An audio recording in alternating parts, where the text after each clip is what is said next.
She poisoned his drink. Homeless girl in a wheelchair warns him, and the single billionaire's life changes forever. Ryan Bennett adjusted his tie knot for the third time. He wasn't nervous, at least that's what he told himself. At 42, he'd closed multi-million-dollar deals without a blink. But tonight was different. The ring in his jacket pocket felt heavier than any contract he'd ever signed. The U Skyline Grill restaurant was perfect for the occasion. Soft lights, discreet music, a panoramic city view. Ryan had reserved the corner table, away from the hustle. Everything was calculated for the right moment. Vanessa arrived promptly at 8, as always. Impeccable blonde hair, a navy blue dress that highlighted her light eyes. 3 years of dating, and she still made him feel like a lovesick teenager. "Sorry I'm late," she said, kissing his cheek. "Traffic was impossible." "You're not late." "I just arrived too early." She laughed. That clear, bright laugh that had won him over the first time they met at a business conference in New York. Ryan pulled out her chair for her to sit. "You seem different tonight," Vanessa observed, studying his face. "More anxious." "Anxious, no? Expectant?" The waiter approached with the menu. Ryan took it and began to study the options, even though he already knew what he was going to order. He'd called earlier to confirm they had her favorite special wine, the 2018 Cabernet. For 20 minutes, they talked about their workdays, weekend plans, and a trip they'd take next month. Ryan kept the conversation flowing, but his mind was focused on what would come after dinner. "Have you decided yet?" Vanessa asked after a while. "Almost," Ryan murmured, looking at the menu again. In truth, he was trying to find the courage for what was next. "How about we order that wine you love, the 2018 Cabernet?" "Perfect. You have an incredible memory for wines." Ryan smiled and called the waiter over. He ordered the red wine for himself, sparkling water for her. Vanessa chose the grilled salmon with asparagus, while he opted for the medium-rare steak with rustic potatoes. While they waited for their drinks, Ryan observed Vanessa. She looked stunning. The blue dress perfectly matched her eyes, and the pearl necklace he'd given her for her birthday shimmered softly under the restaurant lights. Everything seemed perfect. "What are you thinking about?" she asked, noticing his gaze. "You, us, how we got here." Vanessa smiled, touching his hand across the table. "Our 3 incredible years, and this is just the beginning." The waiter brought the wine and ceremoniously poured 2 glasses. Ryan thanked him and waited for him to move away before continuing the conversation. "Actually," Ryan said, picking up the menu again, "I want tonight to be special. I was thinking about dessert too. How about the tiramisu?" "I love tiramisu," Vanessa replied, but Ryan noticed she seemed slightly tense. He focused on the menu, studying the dessert options with exaggerated care. In truth, he was stalling for time. How should he begin? Should he talk about love first or go straight to the point? His hands were slightly sweaty. Vanessa took advantage of his absorption in the menu. She discreetly glanced around the restaurant, checking if anyone was paying attention to them. Most of the diners were engrossed in their own conversations. Quickly, she opened her purse and pulled out a small paper packet. With a precise movement, she emptied its contents into Ryan's glass. The powder dissolved instantly in the dark wine, leaving no trace. Ryan continued reading about cakes and ice creams, oblivious to everything that had just happened. Outside, a small figure was watching through the window. Emily had spent the entire day searching for food. It was a routine she knew well, waking up early, roaming the city streets, checking dumpsters behind bakeries and restaurants, always hoping to find something still edible. Her old wheelchair creaked as she positioned herself better to see inside the Skyline Grill. It was an elegant restaurant, the kind of place where wealthy people dined. Emily knew these places sometimes threw away good food, leftover bread, fruit that was starting to yellow, desserts no one finished. She always looked through the windows before going around to the back to search the trash bins. Sometimes she saw interesting things: people kissing, families celebrating birthdays, men in suits doing important business.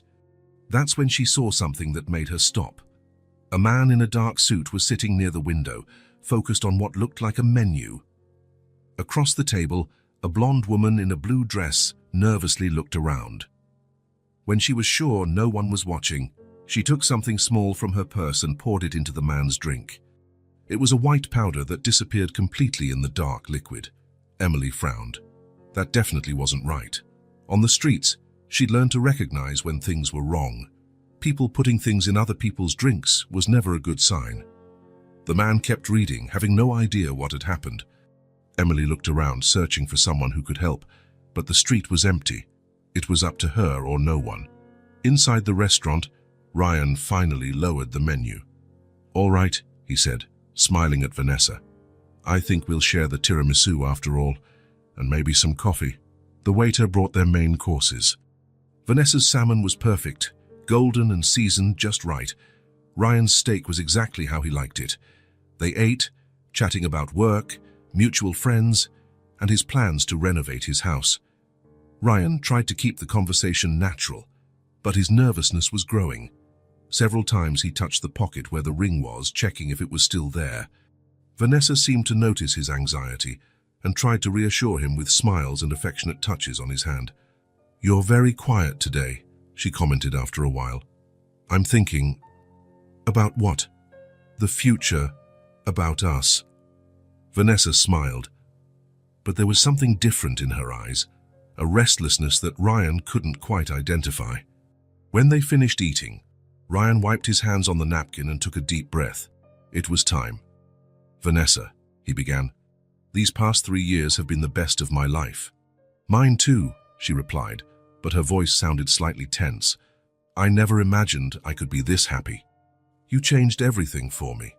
Vanessa smiled, but Ryan noticed she was nervously fidgeting with her napkin. "Actually," he continued, "I wanted to talk about our future, about what comes next." It was then that Vanessa abruptly stood up. "Excuse me, honey," she said, avoiding eye contact. "I need to use the restroom quickly." "I'll be right back." "Of course," Ryan replied, a little confused by the interruption. "I'm not going anywhere." He watched her walk away, moving faster than usual. Maybe she was nervous too. Maybe she knew what was coming. Ryan looked at his wine glass. It was still almost full. He decided he needed some liquid courage for what was next. He lifted the glass and took a generous sip. The taste was a little different than he expected, more metallic, more bitter, but expensive wines sometimes had those complex nuances. He took another sip, then another. Better finish it before Vanessa came back. That's when he heard the noise, wheels squeaking outside. The sound grew louder, as if someone was rapidly approaching the restaurant entrance. "What's that noise?" Ryan murmured, looking towards the door. Suddenly, the restaurant door burst open. A small girl quickly wheeled herself in, moving in an old, noisy wheelchair.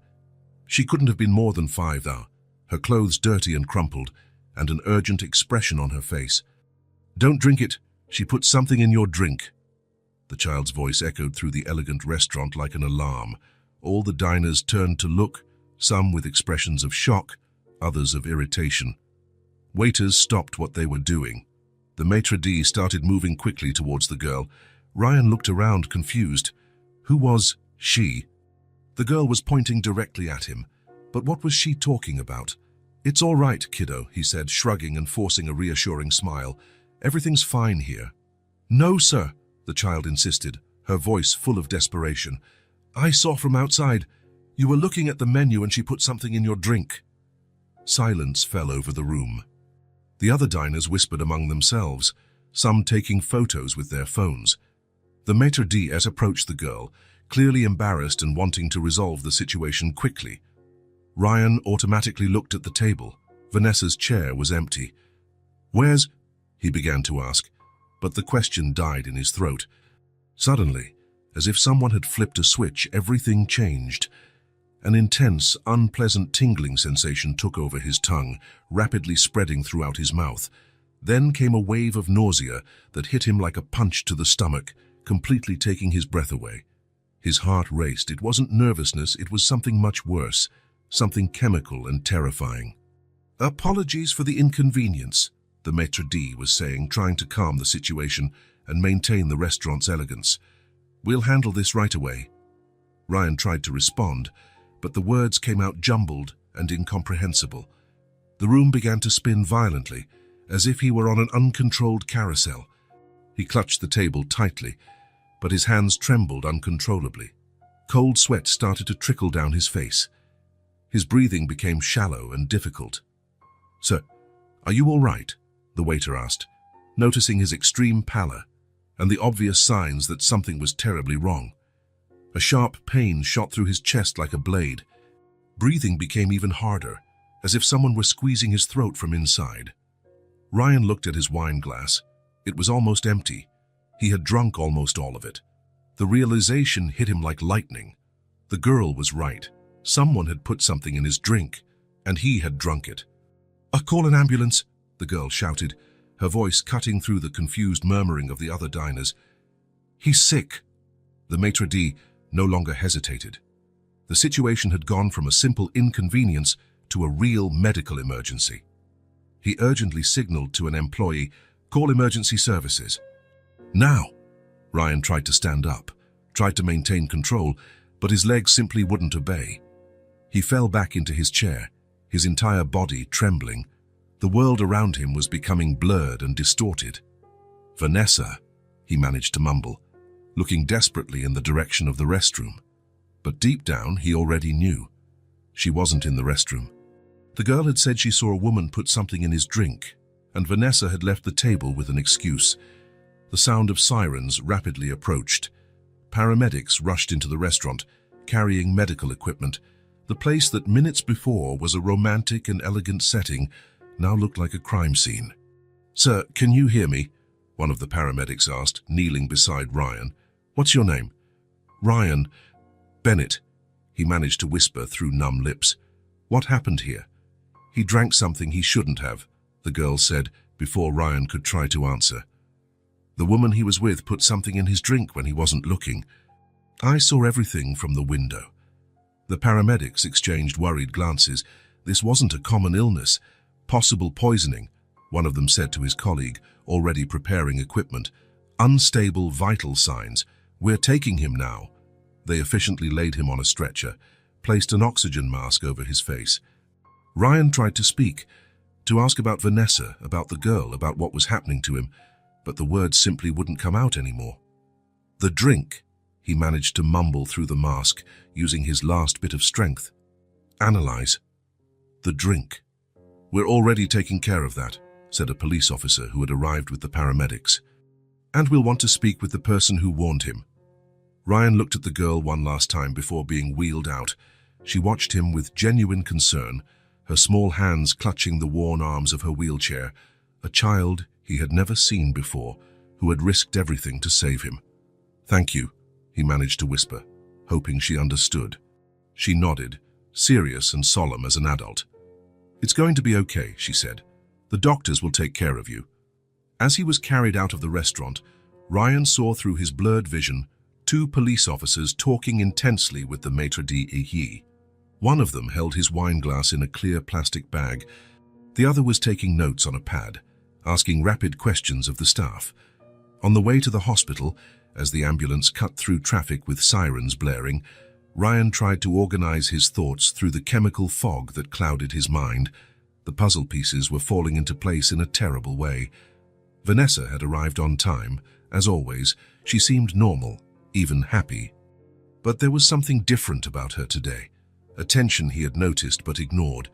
And when he started talking about the future, about them, she had left the table. To go to the restroom, she said, but she hadn't returned. The girl had said she saw a woman put something in his drink, a woman. And Vanessa was the only woman at his table. "Stay calm, sir," one of the paramedics said, checking his vital signs on the monitor.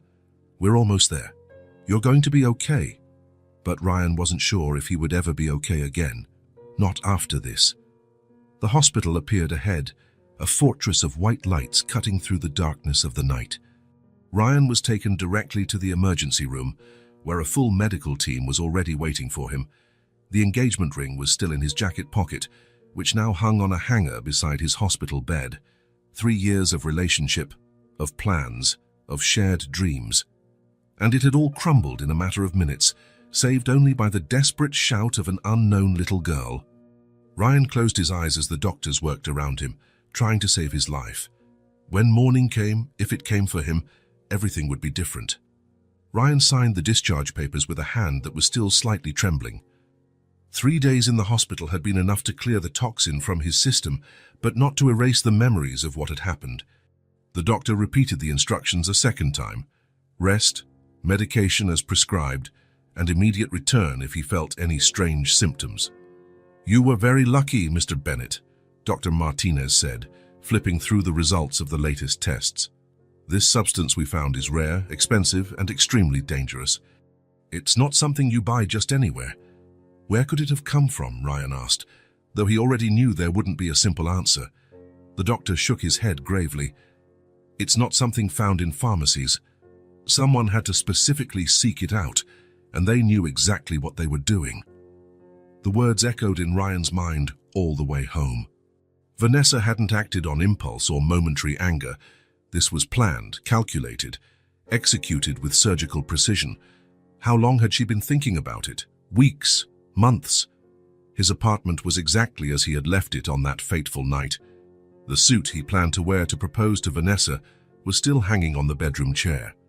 The ring was in the nightstand drawer, inside the small blue velvet box he had chosen with such care. Ryan picked up the box and opened it.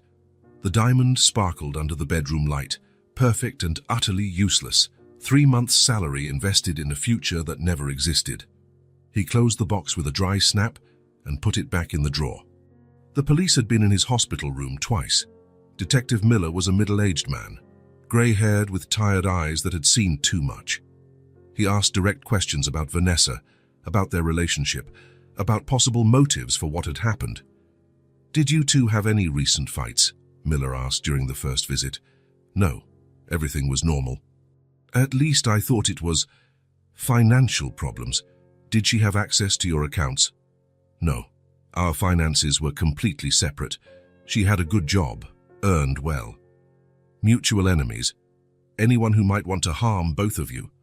Ryan had thought a lot about this during the empty hours in the hospital. "I can't imagine who." Miller noted everything methodically. "And the child who warned you, did you know her from somewhere?" "I'd never seen her before in my life." "Interesting. A 5-year-old girl, alone on the street, who decided to enter an expensive restaurant to warn a stranger. Not something we see every day." "What happened to her?" Ryan asked. "She was taken to a temporary shelter. We're trying to locate relatives, but so far nothing. Can I visit her? I'd like to thank her in person." Miller hesitated. "I can't give specific information about minors, but I'll see what I can do." 2 days later, Miller called with news that deeply disturbed Ryan. "I'm sorry, Mr. Bennett, but the girl ran away from the shelter on the first night. We're still looking for her." This information bothered him more than he expected. The girl who had saved his life was lost somewhere in the city, alone, unprotected, uncared for. Vanessa, on the other hand, had simply vanished off the face of the earth. Her apartment was completely empty when the police checked, bank accounts closed, cell phone out of service. It was as if she had never existed, as if their 3 years together had been an elaborate illusion. "Professional" was how Miller described the disappearance. Someone helped her disappear, or she planned this a long time ago. People like that don't just vanish. Ryan tried to work on his first day home. He opened his laptop, checked accumulated emails, replied to overdue company messages, but his mind always returned to that night, to the metallic taste of the wine, to the feeling of betrayal that was still raw in his chest, to the desperate voice of a child screaming for him not to drink. He closed his laptop before noon. He couldn't concentrate on spreadsheets and reports when his entire life had been turned upside down. On the second day, Ryan gave up the pretense of normalcy. He left home with no specific destination, but his feet automatically led him to the city center, to the street where the Skyline Grill was located. The restaurant was operating normally. People came and went. Romantic couples dined by candlelight. Families celebrated birthdays and special occasions. Life went on as if nothing extraordinary had happened there. Ryan stood across the street for almost an hour, watching through the window. He could clearly see the table where he had been with Vanessa. An elderly couple sat there now, sharing a bottle of wine and laughing softly at some intimate joke. They looked happy, trusting each other, secure in their love, like he had been just a few days before. Ryan walked the streets around the restaurant, trying to process what had happened. He observed every corner, every building, every detail he might have missed before. When he returned home late in the afternoon, he realized he felt slightly better. The movement had helped organize his thoughts somehow. He decided he would return the next day. The third day brought a different determination. Ryan returned to the city center with a clearer purpose. This time, he didn't just observe the restaurant from afar. He walked the adjacent streets, explored alleys and passages he hadn't noticed before. He was trying to understand where exactly the girl might have been when she saw Vanessa put something in his drink. The restaurant window faced the main street, but there were several angles from which someone could observe the interior without being noticed. Ryan tried different positions, imagining where a child in a wheelchair could position herself to have a clear view of his table. That's when he noticed the side alley that had gone unnoticed on his other visits. It was narrow, almost hidden between the Skyline Grill and an office building. From there, someone would have a perfect view of the tables near the window, especially if they were looking through the glass. Ryan entered the alley slowly, observing every detail with renewed attention. The ground was uneven stone, dirty with accumulated trash from weeks past. There were dumpsters from various establishments, some torn bags with food scraps scattered on the ground. The smell was a mixture of spoiled food, dampness, and urban neglect. It was exactly the kind of place where someone desperate would search for something to eat. The walls were old bricks, stained by years of rain and neglect. There were some broken bottles scattered about, old waterlogged newspapers stuck to the ground, debris no one cared to clean up. Ryan was about to leave the alley when he saw her. A small figure sat on the ground, leaning against the brick wall at the back of the alley. Her wheelchair was beside her, one of its wheels visibly bent and the seat worn. The girl held a brown teddy bear close to her chest, as if it were the most precious thing in the world. She looked up when she realized someone was approaching. For a moment, there was only mutual recognition and silence. Ryan felt his heart race. It was her, the girl who had saved his life. Then she smiled, a small but genuine smile that lit up her dirty, tired face. "Are you okay?" The question was simple but loaded with meaning. Real concern, genuine care coming from someone who had no reason to care about him. Ryan felt something clench in his chest. "I am," he replied, crouching down to be at her eye level. "Thanks to you." The girl lowered her eyes as if she didn't know how to handle gratitude. Her hair was dirtier than on the night of the restaurant, her clothes crumpled and stained with dirt. "I didn't do anything special." "You saved my life," she shrugged, hugging the teddy bear tighter. "I saw she was doing something wrong. I couldn't let you drink it." Ryan observed the child more closely. There was a fresh scratch on her face, her hands were dirty with earth, and he could see she was thinner than she should be. How many days had it been since she had a decent meal? "What's your name?" he asked softly. "Emily." "Emily. That's a beautiful name. Nice to officially meet you. I'm Ryan." She nodded, as if she already knew. She probably had heard when he said his name to the paramedics that night. "How long have you been on the streets, Emily?" The question made her shrink a little further against the cold wall. "For a while." "Don't you have a home, family?" Emily shook her head slowly, her eyes filling with a sadness that was too great for a 5-year-old to carry. "I did, with Grandma. But she passed away. I'm so sorry. When did that happen?" "A few months ago, maybe 4. I don't know how to count months right yet." Ryan sat down on the ground beside her, not caring about the dirt or the unpleasant smell. "Do you want to tell me what happened?" Emily hesitated for a long moment, stroking the worn fur of the teddy bear. Then she began to speak, her voice low and hesitant. "Grandma got sick, really sick. She coughed a lot and couldn't get out of bed. Sometimes she had a high fever and said things I didn't understand." She paused, organizing the difficult memories in her mind. "I tried to take care of her. I brought her water, made porridge when there was food in the house, but I didn't know how to make her better." Ryan felt his heart ache, a 5-year-old child trying to care for a seriously ill grandmother alone. One day she didn't wake up anymore. "I stayed with her for a few days, waiting. I thought if I took good care of her, she would get better. But she didn't wake up. Emily stopped again, her eyes welling up with tears that she bravely tried to hold back. I tried asking the neighbors for help, but they didn't want to know. They said it wasn't their problem, that I had to call someone. And did you call? I didn't know how. Grandma always said not to trust strangers. But after a few days, some people came anyway. Someone must have called. Emily hugged Bruno tighter against her chest. They took Grandma away. They said she had died and couldn't stay at home. And you? They wanted to take me too. They said it was for my own good, that they were going to put me in a new family. But Grandma always said that if anything happened to her, I had to run away. Emily looked at Ryan with big, haunted eyes. She said there were bad people who took children and did horrible things, that I couldn't trust anyone, only her. So when she died and those people came for me, I ran away. The story was told simply, without unnecessary drama, but each word cut Ryan's heart like a blade.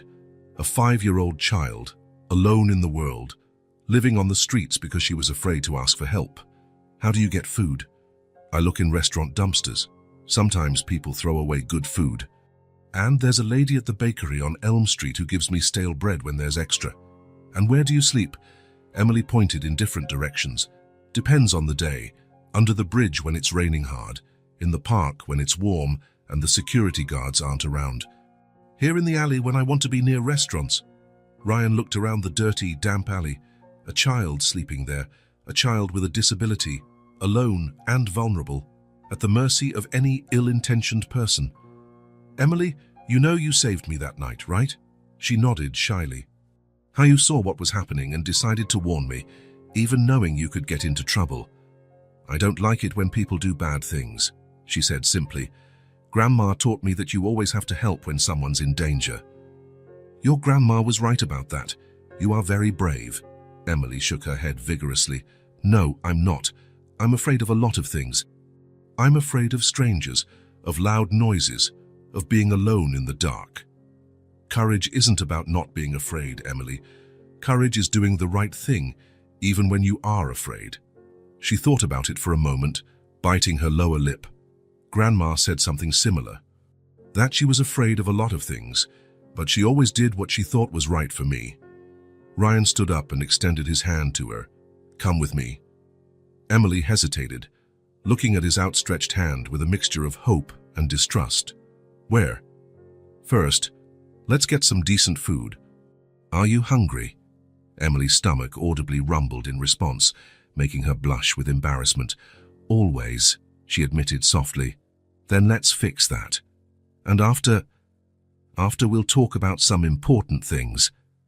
Emily looked at Bruno, as if asking the teddy bear for advice. Then she looked back at Ryan. You won't hand me over to those people. I won't hand you over to anyone without talking to you first, I promise. Emily studied his face for a long moment, looking for signs of deceit or ill intent. Apparently satisfied with what she saw, she took Ryan's hand. Okay. Ryan helped her stand up and then sit in her wheelchair, noticing how worn and unstable it was. One of the wheels was indeed bent, and the brakes didn't seem to work properly. Does this teddy bear have a name? He asked as they left the alley. Bruno. Grandma gave him to me when I was very little. She said he would always protect me. He's nice, and it looks like he's taking good care of you. He's kind of old and dirty, but I like him. He's my best friend. They left the alley together, Emily pushing the wheels of her chair with determination, Ryan walking beside her and adjusting his pace to match hers.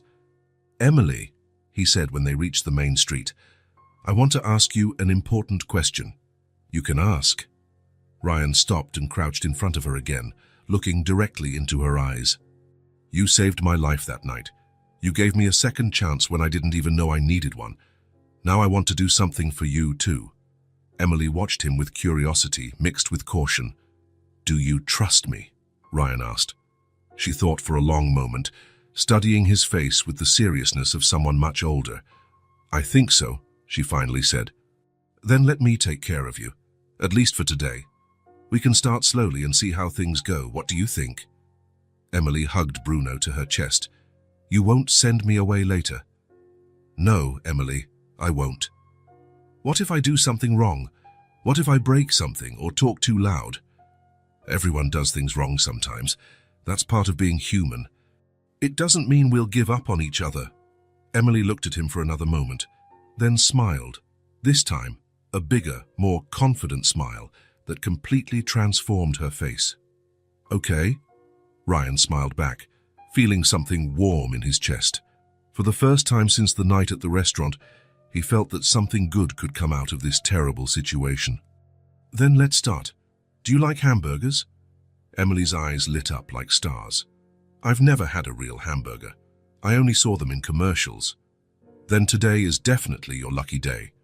They walked down the street, Ryan beside Emily's chair, feeling that each step led them away from the painful past and towards something new, something that could become a family. Ryan had left home looking for answers about what had happened with Vanessa. Instead, he found something completely different. He found a brave girl who had chosen to do the right thing even when it was dangerous. He found a child who needed someone as much as he needed a purpose. He found, perhaps, a reason to start over. You saved my life, he said, the words coming naturally from his heart. Now let me take care of yours for a bit. Ryan pushed Emily's wheelchair through the downtown streets, looking for a suitable place for lunch. There were several restaurants in the area, but most seemed too formal for a child who had spent months living on the streets. He wanted something welcoming, simple, where she would feel at ease. How about there? He asked, pointing to a family diner with large windows and colorful decor. Looks like a nice place. Emily looked in the indicated direction, hugging Bruno to her chest. Can I really go in? I'm dirty. Of course you can. And don't worry about that. The establishment had a relaxed atmosphere, with light wood tables and red upholstered chairs. Some families were quietly having lunch, children chatting animatedly with their parents. The smell of home-cooked food hung in the air. Ryan chose a table in the corner, away from the traffic. Emily looked around with wide eyes, as if she were in a completely new world. I've never eaten in a place like this, she murmured. What do you mean? With a real table, nice napkins, things like that? Ryan felt his heart clench. Where did you eat before with your grandma? In our kitchen at home, on a small table. But when food ran out, we ate wherever we could. The waitress approached with a warm smile. She was a middle-aged woman, with her hair in a bun and a floral apron. Good afternoon. What can I get for you? Ryan picked up the menu. Emily, what would you like to eat? Emily looked at the menu with a confused expression. There were many options, all with names and descriptions she didn't know. I can't read very well yet, she confessed softly. That's okay. Let me help. Ryan read some options aloud. There's hamburger with fries, chicken sandwich, pasta with tomato sauce, chicken nuggets. Emily's eyes lit up. Nuggets? I saw them on TV once. Perfect. Nuggets with fries and juice, okay. And a side salad too. I don't really like salad, Emily said hesitantly. Just a little bit. It's good for your health. When the food arrived, Emily watched the plate for a few seconds before she started eating. She picked up the first nugget carefully, as if it were something precious that might disappear at any moment. Ryan noticed that she chewed slowly, savoring each bite. From time to time, she would stop and look around, as if checking if the food was still there. Is it good? He asked. Very. Emily smiled, but continued eating with the same caution. It's different from anything I've ever eaten. Ryan noticed she didn't waste anything. She ate all the nuggets, all the fries, and even tried a few salad leaves without complaining. When she finished, she looked at the empty plate with an almost melancholic expression. It's gone, she said simply. Do you want anything else? Dessert, maybe? Emily shook her head quickly. No need, I've already eaten too much. Too much. You barely ate. Grandma always said you had to save room for the next meal. You never knew when you'd have food again. Ryan understood. Emily had developed survival habits. Even with abundant food in front of her, she still economized, still feared that it might run out later. Emily, now you don't need to worry about that. You'll have food whenever you want. She looked at him with a mixture of hope and disbelief. Promise. I promise. After lunch, Ryan took her to the nearest shopping mall. Emily had never been in a place like that. Her eyes scanned the illuminated storefronts, people walking back and forth, the sounds and smells mingling in an urban symphony. "It's so big," she said, impressed. "It is, but let's take it slow. We need to buy some things for you." The first stop was a children's clothing store. Ryan had never bought clothes for a child and felt completely lost among the colorful racks and confusing sizes. "What size do you wear?" he asked Emily. "I don't know. Grandma always bought them." A saleswoman approached, noticing their hesitation. "Can I help you?" "We need clothes for her," Ryan explained. "Some basic pieces." The saleswoman looked at Emily professionally, quickly assessing her size. "She should wear a 5 or 6T. Shall we try some things on?" Emily was fascinated by the number of options. There were dresses of all colors, small jeans, blouses with cartoon characters she recognized from television. "Can I choose?" she asked shyly. "Of course. Choose whatever you like best." Emily spent several minutes observing each item. Finally, she chose 3 simple but pretty outfits: jeans with colorful blouses, a light blue dress, and some undergarments. Ryan added cute pajamas with teddy bear prints, which made Emily smile as she thought of Bruno. In the shoe section, Emily tried on sneakers for the first time in her life. She had only worn old, worn-out shoes that had belonged to her grandmother.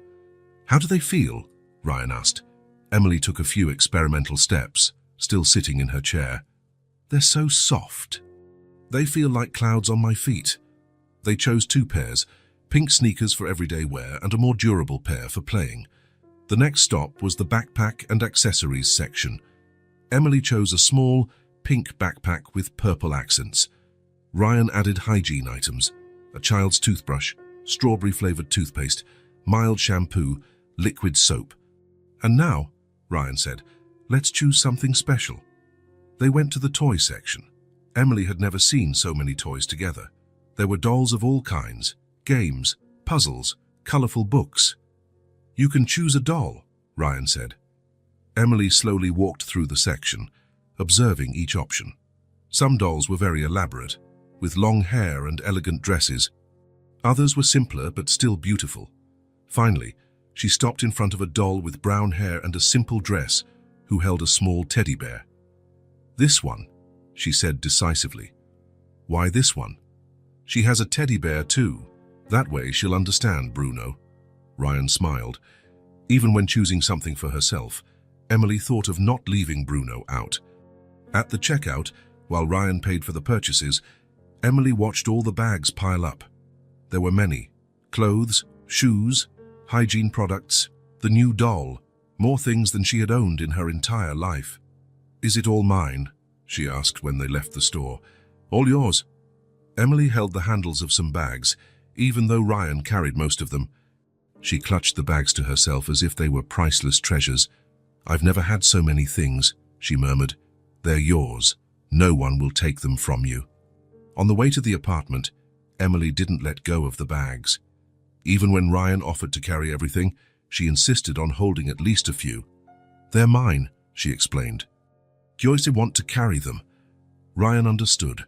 For Emily, those bags represented more than just clothes and toys. They represented security, belonging, the promise that she had a place in the world. When they arrived at the apartment, Ryan realized he hadn't planned where Emily would sleep. His apartment had 2 bedrooms, but the second one was used as an office, full of documents and work equipment. "Let's see what we can do," he said, looking around.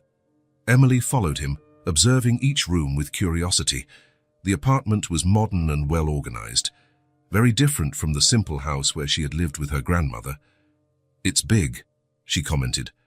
"You think so?" Grandma's house was very small. It only had 2 rooms and a tiny kitchen. Ryan opened the door to the second bedroom. There was a large desk, computer, shelves full of books and papers, but there was also a sofa where he sometimes rested when he worked late. "We can turn this room into yours," he said. "What do you think?" Emily entered the room and looked around. "Can I really stay here?" "Of course, we'll get everything ready for you." Ryan began to move some furniture, creating space. He cleared documents from the desk, organized books on the shelves, freed up as much area as possible. Meanwhile, Emily opened her bags and began to sort her new things.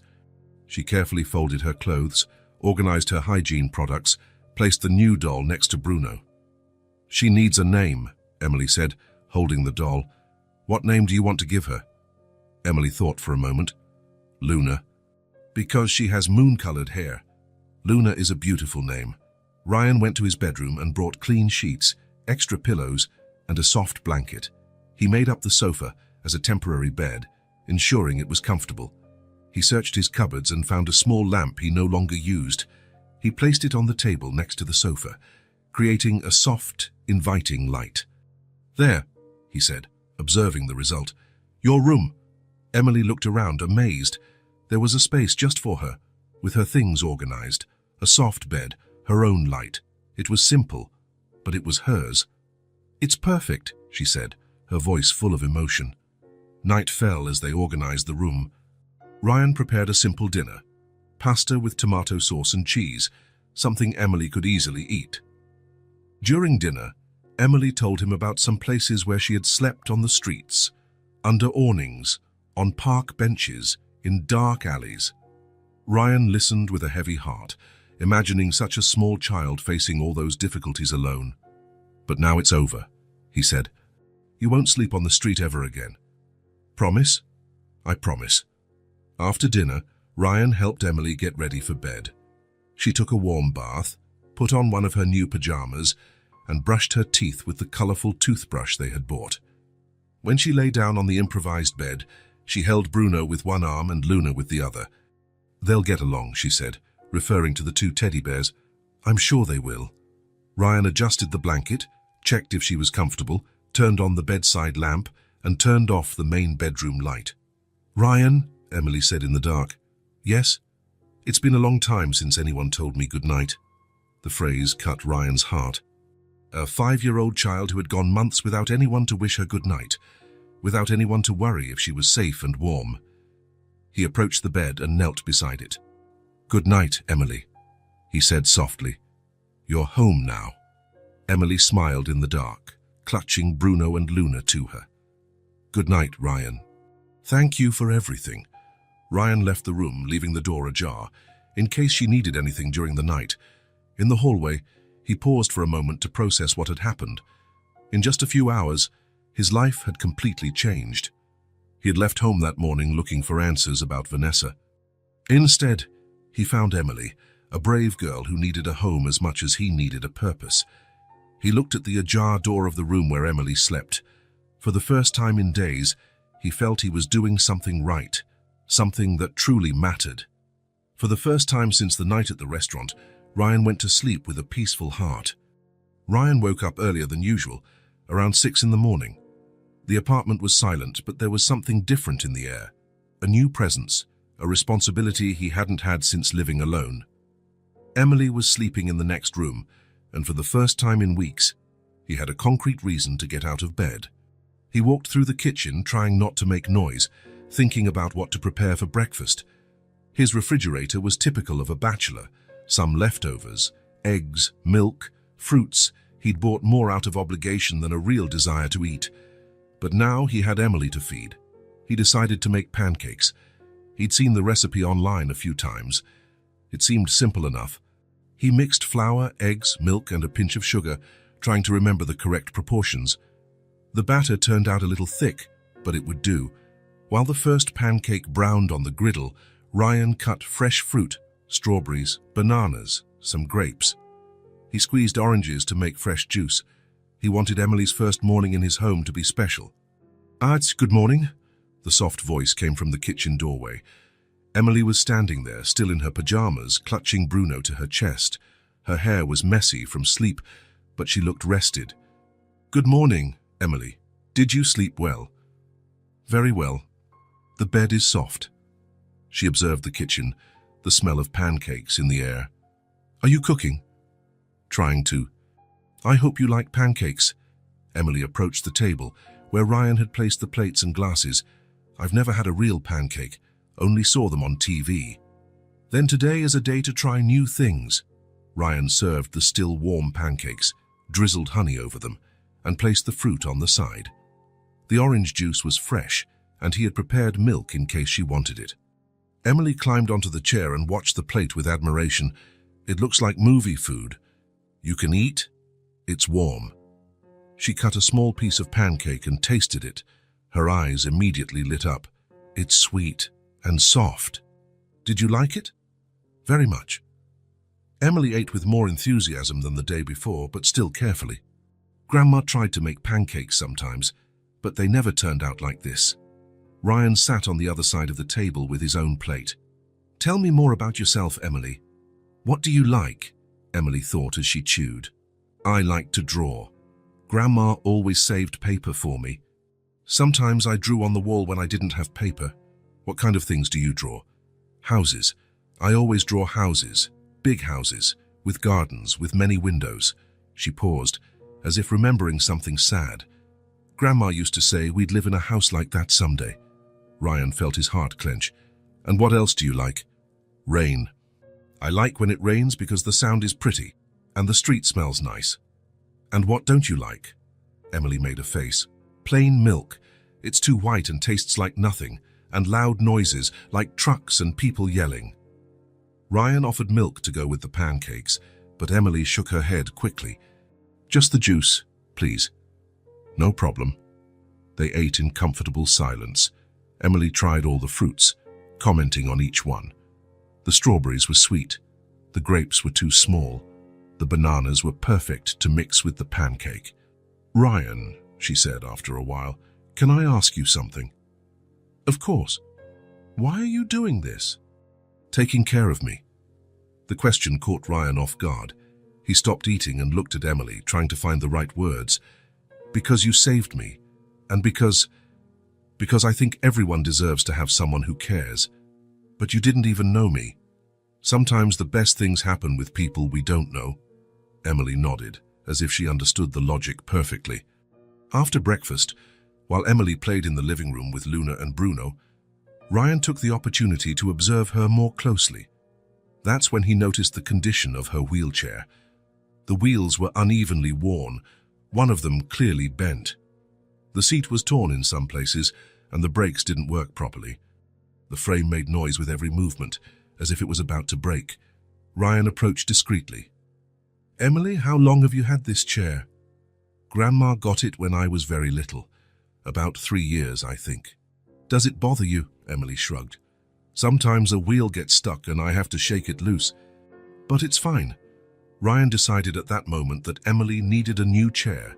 He didn't say anything to her, but he was already mentally planning a visit to a medical supply store. Emily, I need to go out for a bit this morning. Will you be okay here? There are cartoons on TV and I'll leave some paper for you to draw. Will you come back? The question came with a hint of insecurity.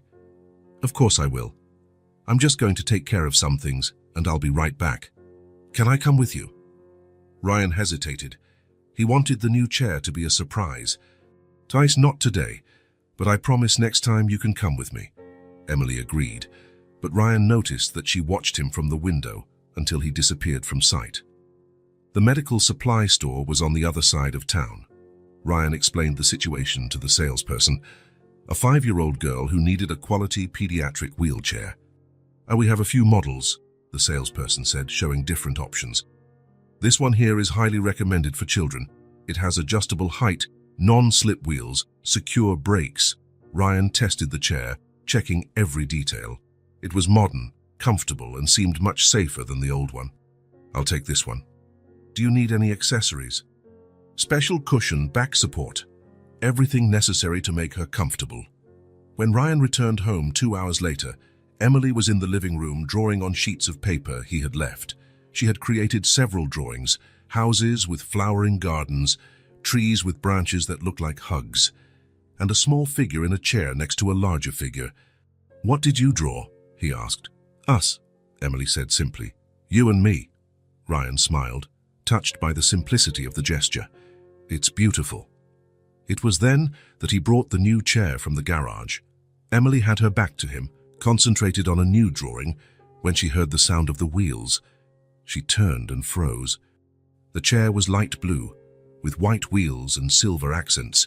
It looked new, modern, completely different from the old, worn chair she was used to. Is it for me? She asked, her voice almost a whisper. It's yours." Emily dropped her pencil and stared at the chair for a long moment. Then she looked at Ryan, then at the chair again. Why?"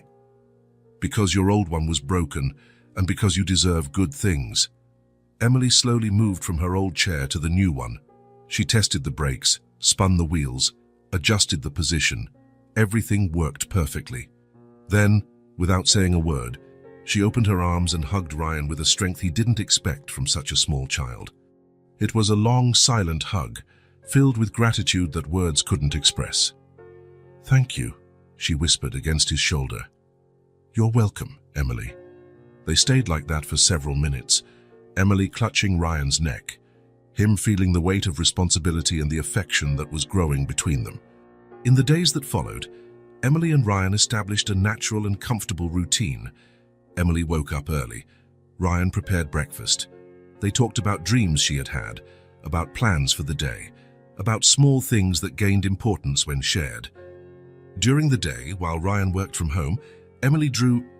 She had discovered that she could attach her drawings to the refrigerator with magnets, and soon the entire kitchen was decorated with her creations.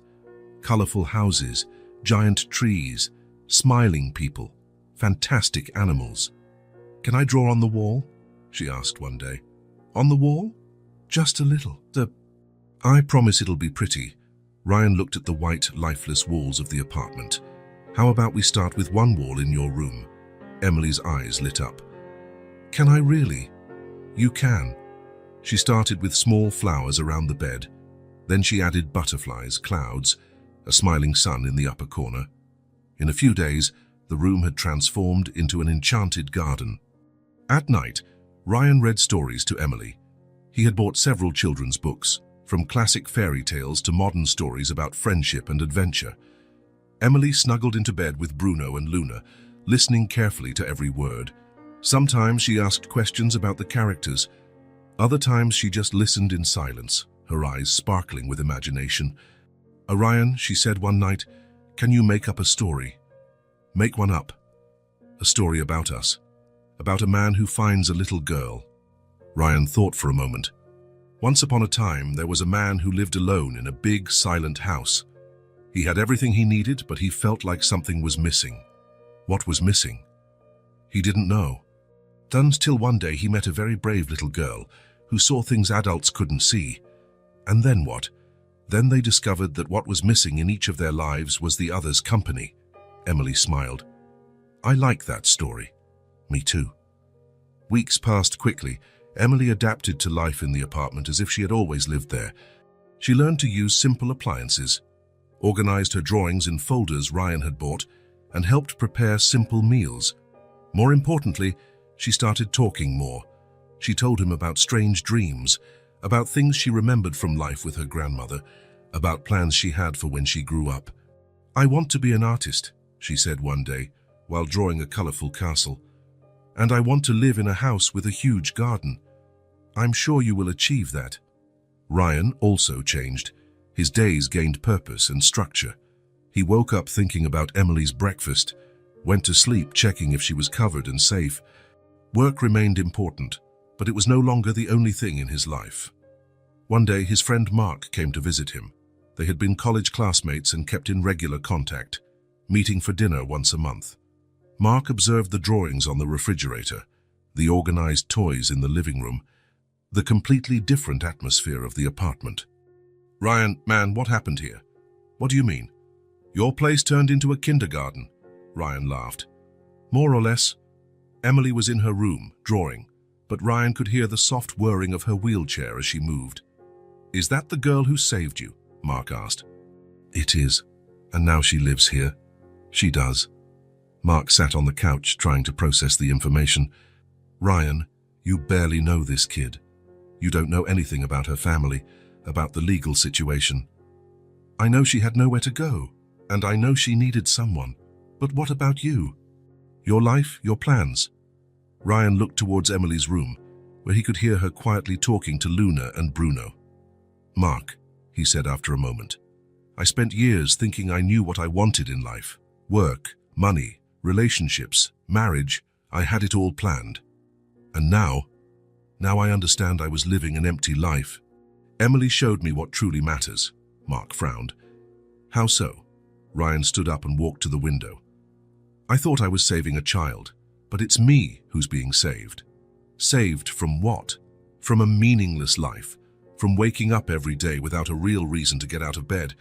Emily gave me something I didn't even know I needed. What? A purpose.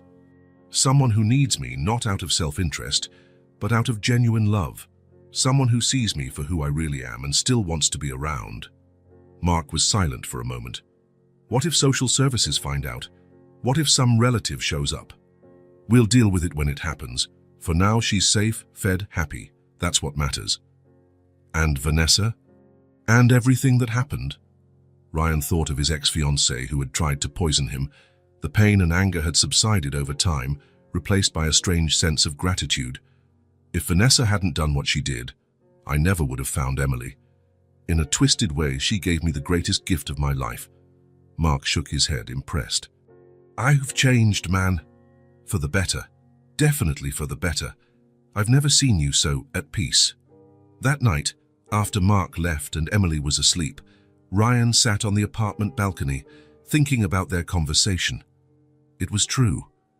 He had changed profoundly since Emily came into his life. Before, his days were predictable and empty. Work, gym, dinner alone, television, sleep, lonely weekends, superficial relationships, a constant feeling that something was missing. Now, each day brought small discoveries. A new drawing by Emily on the refrigerator, an unexpected question during breakfast, a made-up story at bedtime. Simple moments that filled his life with meaning. Ryan went into the apartment and glanced into Emily's room.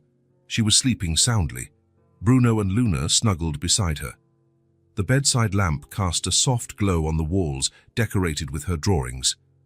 For the first time in a long time, Ryan felt complete. He felt at home. He felt saved. Ryan watched Emily draw at the kitchen table, concentrating on creating another one of her colorful houses. She had been living with him for 3 weeks, and their routine had become natural and comforting. Breakfast together, stories at night, drawings scattered throughout the house.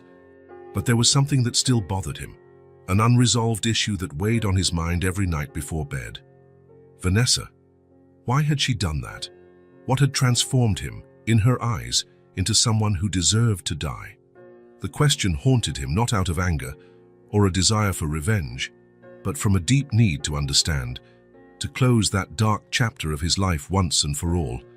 Emily, he said, setting down his coffee cup, I need to travel tomorrow. Just for one day. She looked up from her drawing, a green pencil still in her hand. Where to? To resolve something important from the past. Can you stay with Mrs. Evans downstairs? She said she'd love to get to know you better. Emily nodded, but Ryan immediately noticed the worry that flashed in her eyes. Will you come back? I always come back, Emily, I promise.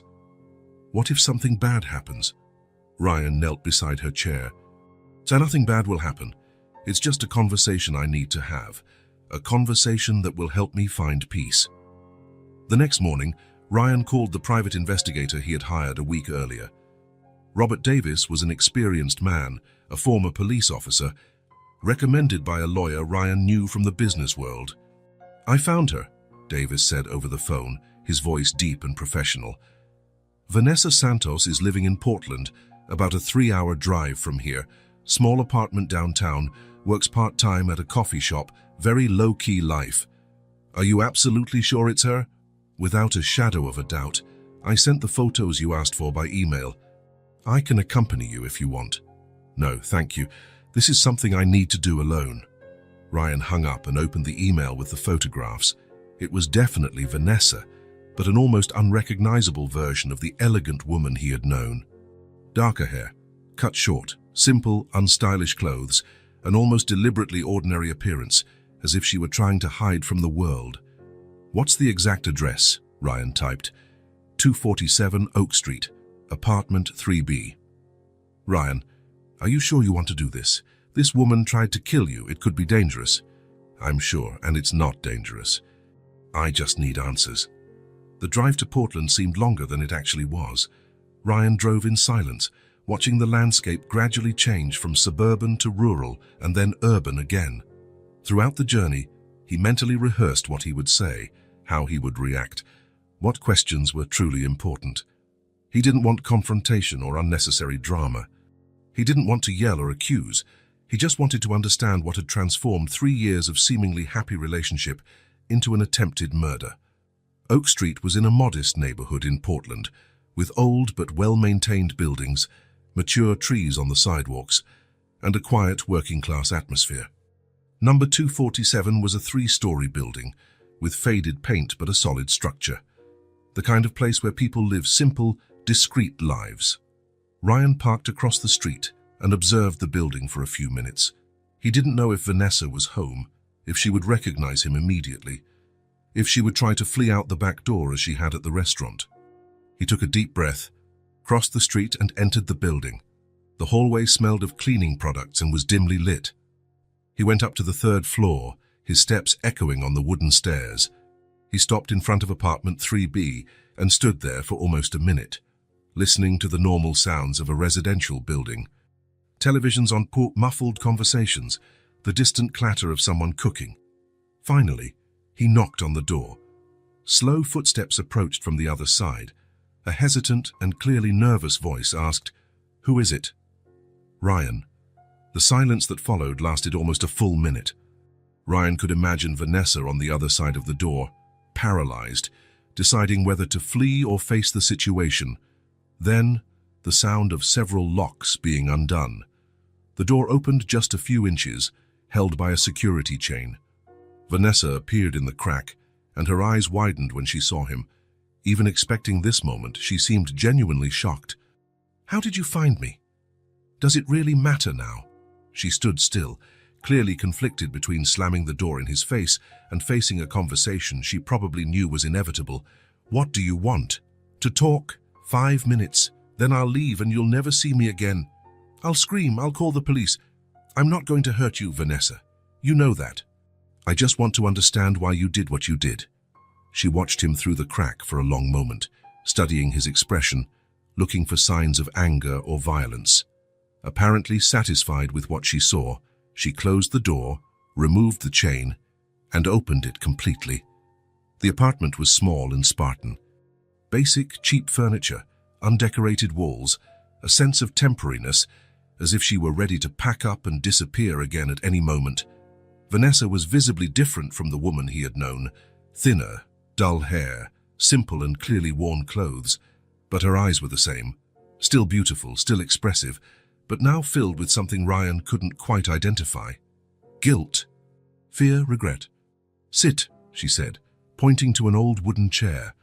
Ryan sat down, watching her settle onto the small sofa across the room. They remained in silence for a few seconds, both clearly uncomfortable, but knowing the conversation was necessary. "How are you?"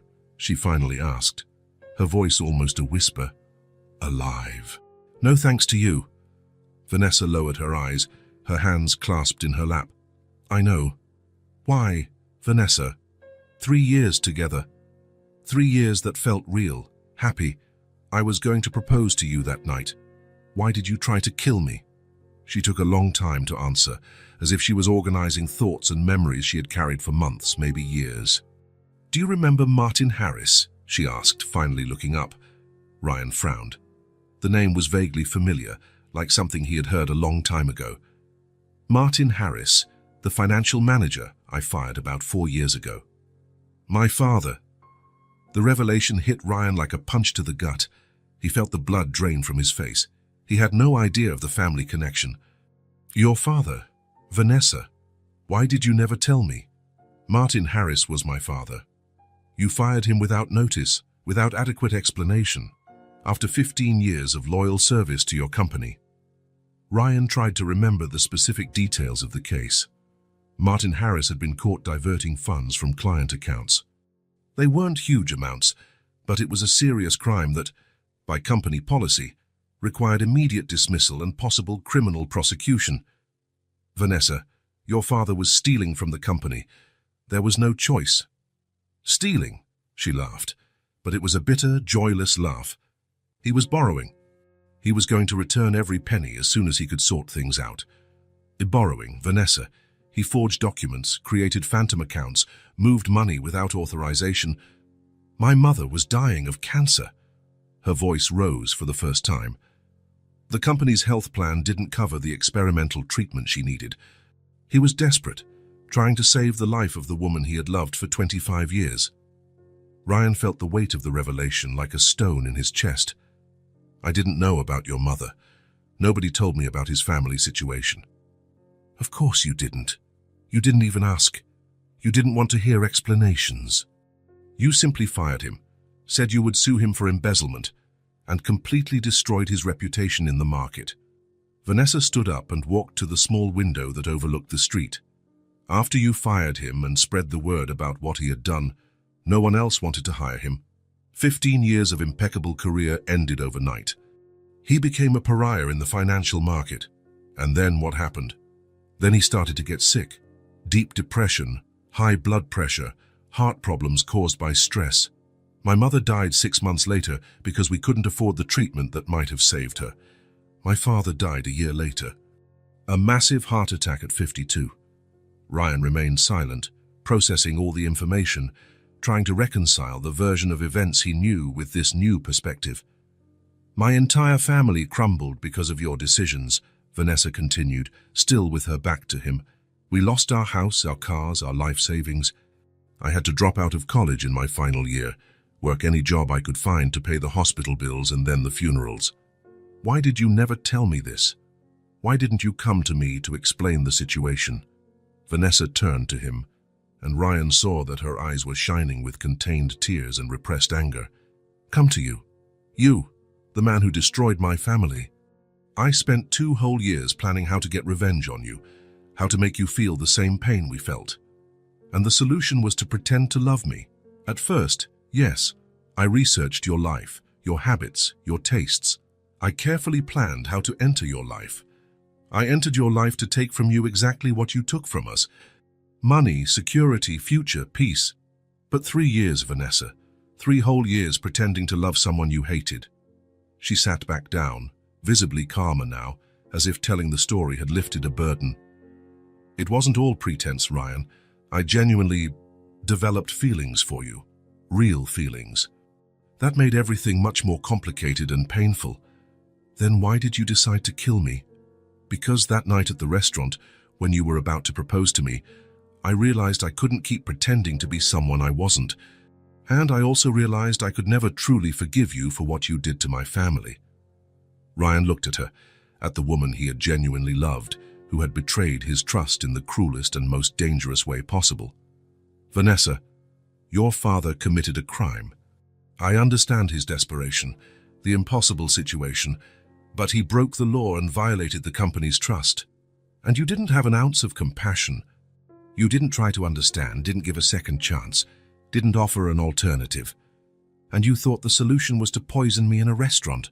She covered her face with her hands, finally letting the tears flow. I know it was terrible. I know I turned into a criminal, into a person my parents would be ashamed to call their daughter. But I was blind with rage and with pain, with a desire for revenge. Ryan slowly stood up. He had gotten the answers he sought. They weren't the answers he expected or wanted, but they were enough for him to move on. Vanessa, she raised her red eyes. I won't report you to the police. She looked at him with genuine surprise. Why? After everything I did. Because it won't bring your parents back. Because my life has moved on in a way I never imagined. And because... Ryan hesitated, organizing his thoughts. Because if you hadn't done what you did that night, I never would have found Emily. Emily? The girl who saved me at the restaurant. She changed my life in a way you never could, even when you were genuinely trying to love me. Ryan walked towards the door. But I sincerely hope I never see you in my life again. Ryan, wait.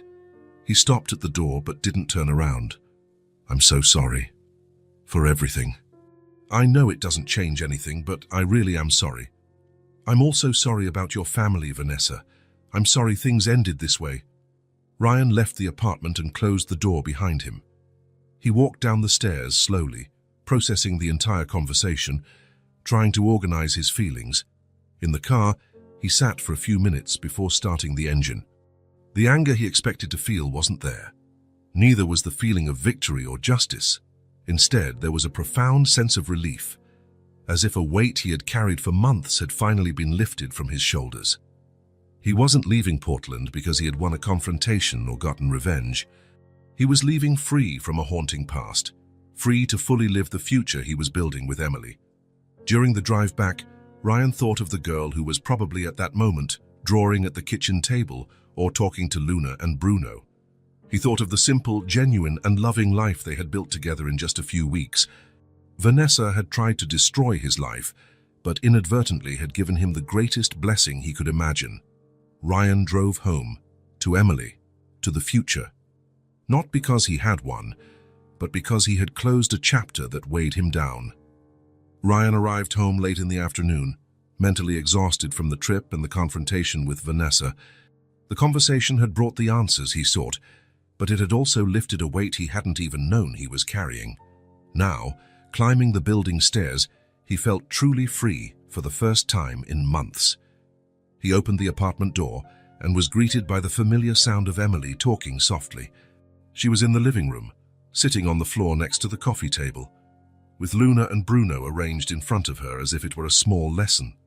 And then the princess found the lost castle, she told the dolls, but she discovered the castle was sad because no one lived in it. Ryan paused at the living room entrance, observing the scene. Emily was completely absorbed in her story, moving the dolls carefully, creating different voices for each character. The golden light of late afternoon streamed through the window, illuminating her hair and creating an almost magical atmosphere. For the first time since he had found her in that alley, Ryan truly stopped to absorb the moment. Here was a child who had spent months living on the streets, alone and afraid, and now she was safe, fed, loved. Playing quietly in a house that had become her home. A strange and profound feeling came over Ryan. It was different from anything he had felt before. It wasn't exactly happiness, nor relief, nor gratitude. It was something deeper, more complete. It was peace. "Ryan!" Emily saw him standing at the entrance and her eyes lit up. "You're back. How was your trip?" "It was good. I resolved what I needed to resolve." Emily put the dolls down and quickly wheeled herself over to him. "Did anything bad happen?" "No, nothing bad. In fact, it was good. It helped me understand some important things." They had dinner together, Emily recounting her day with Mrs. Evans. After dinner, Ryan helped Emily get ready for bed. But this time, instead of going straight to his own room, Ryan sat on the edge of Emily's bed. "Can I talk to you about something important?" he asked. Emily snuggled deeper into the pillows. Bruno and Luna nestled beside her. "Of course, is it serious?" "It's something very important. Perhaps the most important thing I've ever talked about with anyone." Emily watched him with full attention, sensing the seriousness in his tone of voice. "Emily," Ryan began, choosing his words carefully, "since you came here, my life has completely changed. Not just because I have someone to care for, but because you made me feel things I had never felt before." "What kind of things?" "Real love. Purpose. The feeling that I'm doing something that truly matters." Ryan paused, organizing his thoughts. "I always wanted to start a family, Emily. I always wanted to have children, but it never worked out. It never happened the right way." Emily listened in silence, her eyes wide and attentive. "And then you came into my life in the most unexpected way possible. A brave little girl who saved me when I didn't even know I needed saving." "You saved me too," Emily said softly. "I know. And that's why I want to ask you a very important question." Ryan took a deep breath, feeling his heart quicken. "Emily, would you like to be my daughter?" For a moment, silence filled the room. Emily looked at Ryan with an expression that shifted from surprise to understanding, and then to pure, intense joy. She didn't hesitate, didn't think, didn't ask any more questions. She simply threw the covers aside and rushed into Ryan's arms, hugging him with a strength that seemed impossible for such a small child. "It's what I want most," she said, her voice muffled against his shoulder. "I was tired of living alone. I wanted to have a family again, But I thought it would never happen. Ryan hugged her back, feeling unexpected tears. So you want to? You want to be my daughter? Emily pulled back slightly to look directly into his eyes. Can I call you Daddy? You can call me whatever you want. Daddy, she said, testing the word. Daddy Ryan. And you will be Emily Bennett. Emily Bennett, she repeated, smiling. I like the sound of that. The next morning, Ryan called a lawyer specializing in family law. Dr. Patricia Jenkins was known for handling complex adoption cases. It's a delicate case, Dr. Jenkins said during the consultation, but not impossible. The child's well-being is always the priority, and from what I see, she is clearly happy and well cared for. Emily was sitting beside Ryan. Dr. Jenkins, how long will it take for me to truly be Ryan's daughter? A few weeks, maybe a few months. It depends on how quickly we can gather all the paperwork. And can I help with anything? You'll need to talk to a few people, a social worker, maybe a psychologist. They'll want to make sure you're happy and safe. Emily looked at Ryan. Can I tell them you're the best daddy in the world? The process began the following week. Emily participated in everything with enthusiasm, answering the professionals' questions with honesty and joy. Ryan takes good care of me, she told the social worker. He makes pancakes for breakfast, reads stories at night, and bought me a new chair. And how do you feel living with him? Safe, happy, at home. And you want him to be your legal father? I already think of him as my dad. The papers will just make it official. At home, while they waited for the legal proceedings, Ryan and Emily celebrated in their own way. Ryan decided to make special pancakes, heart-shaped with extra strawberry topping. They're celebration pancakes, he explained while cooking. Celebration of what? Of family. Of you. Of us. Emily watched him cook, then had an idea. Can I make something special too? Of course. What do you want to make? A poster for my room, to show that now I have a real family. After the celebratory breakfast, Emily locked herself in her room with paper, colored pencils, and total concentration. Ryan could hear her working, quietly talking to herself as she drew. 2 hours later, she called him. Done. Want to see? Ryan entered the room and found Emily holding a colorful poster. In the center, in large, carefully drawn letters, it read, Now I'm a real daughter. Below it was a drawing of 2 figures, one tall and one small in a wheelchair, holding hands in front of a house with a blooming garden.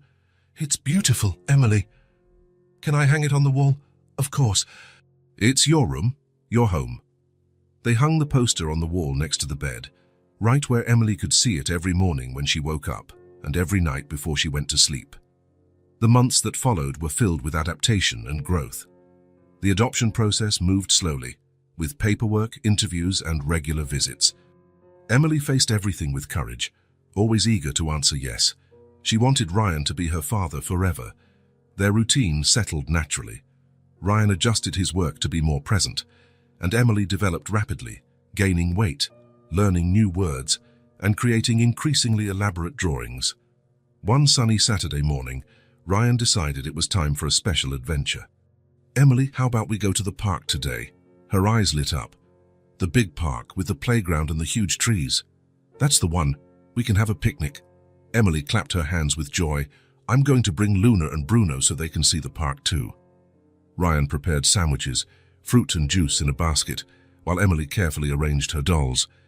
The municipal park was a 15-minute drive away. It was a large green space, with ancient trees, paved trails, accessible playground equipment, and plenty of open space. It's gigantic, Emily exclaimed when they got out of the car, and it's all ours to explore. Ryan pushed her chair along the paved paths, stopping at different points so she could get a better look. Emily moved joyfully in her new chair, pointing at everything.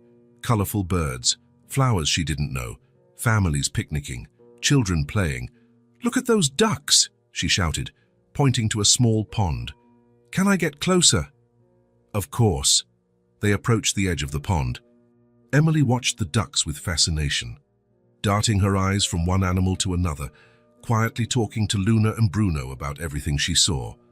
That's the daddy duck, she explained to the dolls, And that's the mommy duck, and those little ones are the ducklings.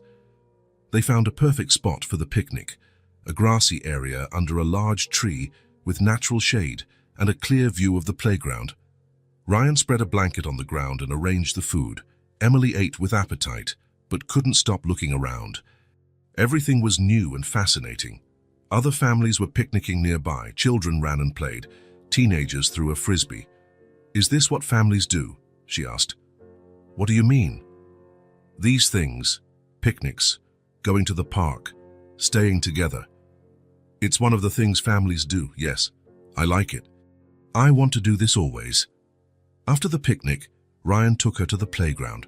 The equipment was adapted for children with different needs, including some options Emily could use even in her wheelchair. She had fun on a special seesaw, on an adapted swing, and especially watching other children play. Ryan stayed close but gave her space to explore. At one point, Ryan walked a few feet away to throw the picnic trash into a bin. His back was turned, organizing the basket, when he heard a voice that made his heart stop.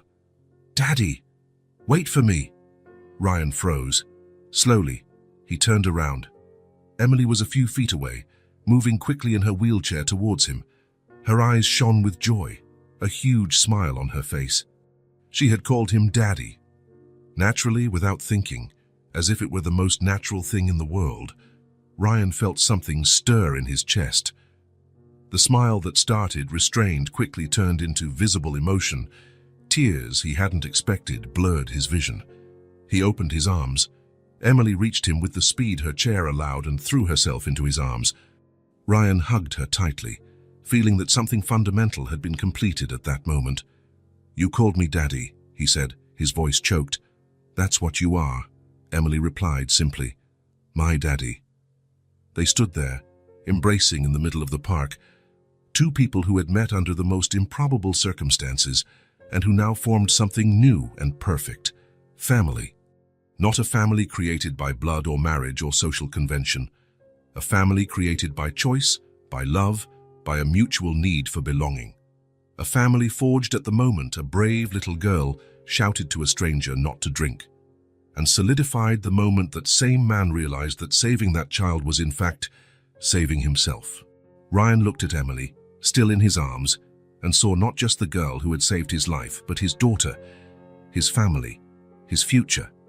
Emily looked at him and saw not just the man who had taken her off the streets, but her father, her safety, her home, family. At last, if this story touched your heart, subscribe to the channel and turn on notifications so you don't miss the next ones. Leave a like because it helps this story get recommended to more people. See you in the next story.